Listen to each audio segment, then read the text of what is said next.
अगर हम इन कर्व्स को समझने की करें तो ये बड़ा आसान है इन कर्व्स को समझना। तो सबसे पहले हमारे पास आता है फ्लो वॉल्यूम कर्व। तो इस फ्लो वॉल्यूम कर्व में आपके पास आप ये देख सकते हो कि एक है एक्सपायरेटरी फ्लो, ठीक है, एक आपके पास क्या है, ये एक्सपायरेटरी फ्लो है, ठीक है, एक है इंस्पायरेटरी फ्लो। एक्सपायरेटरी फ्लो में ये होता है कि पेशेंट एक्सपायर कर रहा होता है एयर को, ठीक है। तो ये जो फ्लो में ये लिखा हुआ है, ये लिखा हुआ है लीटर्स पर सेकंड के, कितने लीटर्स पर सेकंड पेशेंट एक्सपायर कर रहा है, ठीक है। तो ये जो आपकी पूरी लाइन है वर्टिकल एक्सिस, इस वर्टिकल एक्सिस पे हम देख रहे हैं कि कितने लीटर्स पर सेकंड वो एक्सपायर कर रहा है। तो ऊपर वाली जो डिफ्लेक्शन है वो बेसिकली शो कर रही है कि कितने लीटर्स पर सेकंड में वो एक्सपायर कर रहा है। जो ऊपर वाली एक्सिस है वो शो कर रही है कि कितने लीटर पर सेकंड पे वो एयर एक्सपायर कर रहा है, और जो नीचे वाली डायरेक्शन है वो शो कर रही है कि कितने लीटर पर सेकंड पे वो एयर को इंस्पायर कर रहा है, यानी कि ले रहा है, एयर अपने अंदर ले रहा है, ठीक है। तो इंस्पायरेटरी फ्लो में ये है कि यही वही लीटर्स कितने वो टाइम के अंदर वो अपने अंदर इनटेक कर रहा है, और एक्सपायरेटरी में ये है कि कितने लीटर्स पर सेकंड से वो एयर को बाहर निकाल रहा है। उसके बाद ये जो हॉरिजॉन्टल है, ये बेसिकली आपको टोटल वॉल्यूम को रिप्रेजेंट कर रहा है कि कितने वॉल्यूम ऑफ एयर जो है वो पेशेंट के लंग्स के अंदर आ रही है, कितने वॉल्यूम ऑफ एयर या कितने लीटर ऑफ एयर पेशेंट के लंग्स के अंदर आ रही है, ठीक है। तो अगर हम देखें कि ड्यूरिंग एक्सपायरेशन इस ये कब ऐसे बन रहा है, यूं जाके यूं नीचे आ रहा है। तो इसमें जो मैक्सिमम जो पीक होगी, जो कि आपको कोरिलेट कर रही होगी कि 8 के साथ कोरिलेट कर रही है, ठीक है, इसकी मैक्सिमम पीक 8 के साथ कोरिलेट कर रही है, तो ये कहलाती है पीक एक्सपायरेटरी फ्लो रेट। जो मैक्सिमम टिप आपको दिख रही होगी वो कोरिलेट करेगी इस ये जो आपको 8 लीटर के साथ ये पीक कोरिलेट कर रही है, 8 लीटर के आगे ये पीक कोरिलेट कर रही है। तो इस कर्व में जो पीक आपको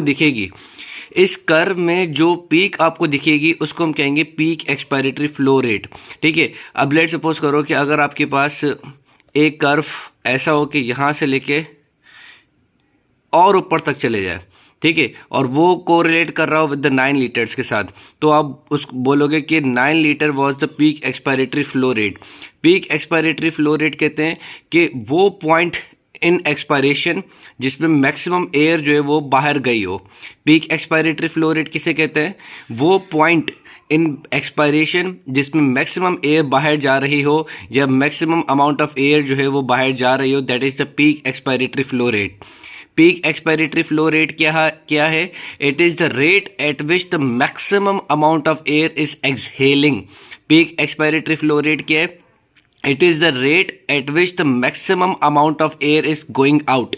तो अब अगर जो जो एक्सपायरेटरी कर्व है, तो जो सबसे ज्यादा पीक पर मतलब जब कर्व जितना ज्यादा पीक पर जा रहा होगा, तो पीक का जो टॉप पॉइंट होगा वो हमारा पीक एक्सपायरेटरी फ्लो रेट होगा।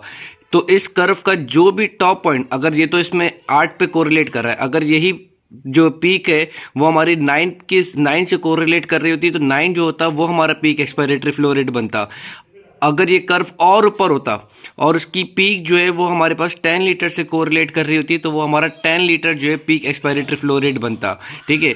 लेकिन अगर ये कर्व हमारा नीचे होता, लेट सपोज करो यहां तक होता, तो 4 लीटर के साथ अगर वो हमारा इसकी कर्व की पीक अगर 4 लीटर के साथ कोरिलेट करती, तो 4 लीटर जो होता वो पीक एक्सपायरेटरी फ्लो रेट होता, ठीक है। तो आपको कर्व की पीक देखनी है, जो पीक होगी फिर उसको आपने कोरिलेट करना है कि कितने वॉल्यूम के साथ वो कोरिलेट कर रहा है। तो जितने वॉल्यूम के साथ वो कोरिलेट करेगा वो उसका पीक एक्सपायरेटरी फ्लो रेट होगा, ठीक है। अगर पीक एक्सपायरेटरी फ्लो रेट कम हो रहा है, अगर peak expiratory flow rate curve कम हो रहा है, यानी कि कर्व की पीकनेस कम हो रही है, कर्व की पीकनेस अगर कम हो रही है, इसका मतलब है कि पेशेंट सही से एक्सपायर नहीं कर पा रहा है। अगर पेशेंट की अगर ये जो कर्व है, ये कर्व अगर हमारे पास डिक्रीज हो रहा होगा, ये कर्व की अगर हाइट जो है वो हमारे पास डिक्रीज हो रही है, इसका मतलब है कि पेशेंट सही से एक्सपायर नहीं कर पा रहा।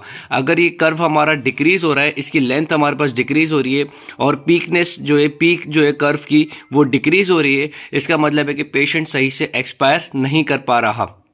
तो पीक एक्सपायरेटरी फ्लो रेट जो होता है ये हमारे पास डिक्रीज होता है किसके अंदर, इन ऑब्स्ट्रक्टिव लंग डिजीजेस के अंदर। ठीक है, इन ऑब्स्ट्रक्टिव लंग डिजीजेस हमारे पास क्या होता है कि peak expiratory flow rate decrease होता है, तो आपको कर्व जो है वो डिक्रीज लेवल पे मिलेगा, नीचे वाले लेवल पे मिलेगा। 4 लीटर, 3 लीटर, 5 लीटर, 6 लीटर, ऐसे आपको उसकी कर्व की पीक मिलेगी। अब मैं आपको एक एग्जाम्पल शो करता हूँ। सो लेट सपोज करें कि देखें आपके पास अभी जो एक हमने कर्व बनाया है, तो इसकी पीकनेस किस पे आ रही है, 6 लीटर पे आ रही है, यानी कि इसकी जो पीकनेस है वो डिक्रीज हुई है। अब लेट सपोज करो एक हमने कर्व बनाया, अब उसकी पीक हमने किस पे बना दी, उसकी पीक हमने लेट सपोज करो 4 लीटर पे बनाई है यहाँ पे। ठीक है, इसकी पीक हमने 4 लीटर पे बना दी। तो अगर हमारे पास कर्व्स की पीक डिक्रीज हो रही है, कर्व्स हमारे पास डिक्रीज हो रहे हैं इन द वर्टिकल हाइट। ठीक है, अगर कर्व्स हमारे पास डिक्रीज हो रहे हैं इन द वर्टिकल हाइट और ये जो लीटर्स से जो कोरिलेट कर रहे हैं वो कम लीटर्स के साथ अगर कोरिलेट कर रहे हैं, इसका मतलब है कि पेशेंट की पीक एक्सपायरेटरी फ्लो रेट कम हो रहा है।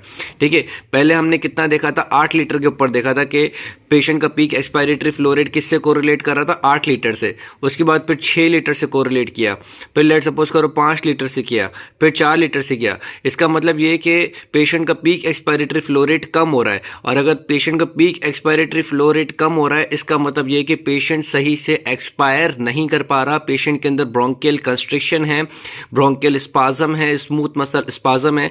तो ये कंडीशन किसके अंदर देखी जाती है, ऑब्स्ट्रक्टिव लंग डिजीजेस के अंदर, यानी कि एस्थमा के अंदर, सीओपीडी के अंदर, ब्रोंकिएक्टेसिस के अंदर।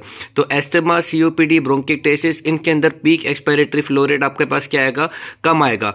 फिर हम क्या करेंगे, हम देंगे ब्रोंकोडायलेटर। आपने ब्रोंकोडायलेटर दिया, ब्रोंकोडायलेटर के बाद फिर आपने ये कर्व चेक किया। अगर ब्रोंकोडायलेटर देने के बाद ये कर्व जो था, पहले लेट सपोज करो 6 पे था, आपने ब्रोंकोडायलेटर दिया, उसके बाद अगर ये कर्व जो है ये अब हमारे पास दोबारा इंक्रीज हो गया है। ठीक है, और ये कर्व हमारे पास दोबारा इंक्रीज होकर आ रहा है, इसका मतलब ये है कि पेशेंट की जो कंडीशन थी वो रिवर्सिबल थी। आपने ब्रोंकोडायलेटर दिया, ब्रोंकोडायलेटर के बाद जब आपने कर्व देखा तो वो कर्व इंक्रीज हो गया, यानी कि पेशेंट ने अच्छा एक्सपायर किया। ब्रोंकोडायलेटर आपने दिया तो ब्रोंकोडायलेशन हुई, ब्रोंकोडायलेशन हुई तो फिर पेशेंट ने आसानी के साथ अच्छा एक्सपायर किया। पेशेंट ने आसानी के साथ अच्छा एक्सपायर किया, मतलब कि जो ऑब्स्ट्रक्शन हो रही थी वो रिवर्सिबल कॉज की वजह से हो रही थी, इरिवर्सिबल कॉज की वजह से नहीं हो रही थी। ठीक है, तो asthma is a reversible condition. आपने जब ब्रोंकोडायलेटर दिया तो ये आपका जो पीक एक्सपायरेटरी फ्लो रेट पहले कम था वो आपका क्या हो जाएगा, इंक्रीज हो जाएगा, अच्छा हो जाएगा, अच्छी एक्सपायरेशन होगी। सही। अब अगर आपने लेट सपोज करो ब्रोंकोडायलेटर दिया, 6 लीटर पे आपको पहला कर्व मिला था, आपने ब्रोंकोडायलेटर दिया, आपने ब्रोंकोडायलेटर दिया, उसके बाद दोबारा चेक किया, उसके बाद जब आपने दोबारा चेक किया तो आपको इंप्रूव नहीं मिला, वही 6 लीटर पे ही है, सपोज करो 6 लीटर पे ही है, वही 6 लीटर पे ही आपको पीक एक्सपायरेटरी फ्लो रेट मिल रहा है, या हो सकता है कि कम में भी मिले। तो इसका मतलब ये कि condition is irreversible, despite giving the bronchodilator patient का peak expiratory flow rate increase नहीं हो रहा। इट मीन्स कि पेशेंट के अंदर क्या है, पेशेंट के अंदर इरिवर्सिबल कॉज है ऑब्स्ट्रक्शन का। और इरिवर्सिबल कॉज क्या होती है ऑब्स्ट्रक्शन की, that is the COPD, chronic obstructive pulmonary diseases. तो अगर सीओपीडी होगा तो इसके अंदर डिस्पाइट गिविंग ब्रोंकोडायलेटर आपका peak expiratory flow rate increase नहीं होगा।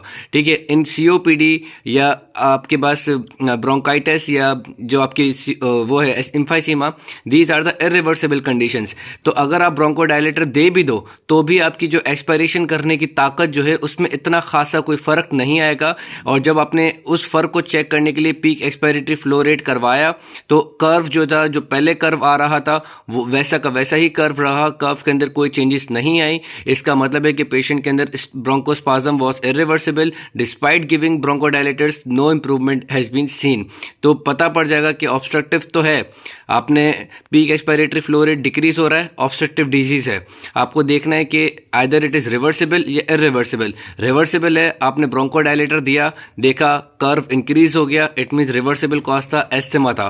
आपने फिर आपने दोबारा ब्रोंको देखा कि अगर मैं ब्रोंकोडायलेटर दे रहा हूँ, जो पहले कर्व था अभी भी वैसे का वैसे कर्व है, कोई चेंजेस नहीं आई, इट मीन्स कि पेशेंट के अंदर इरिवर्सिबल कंडीशन है।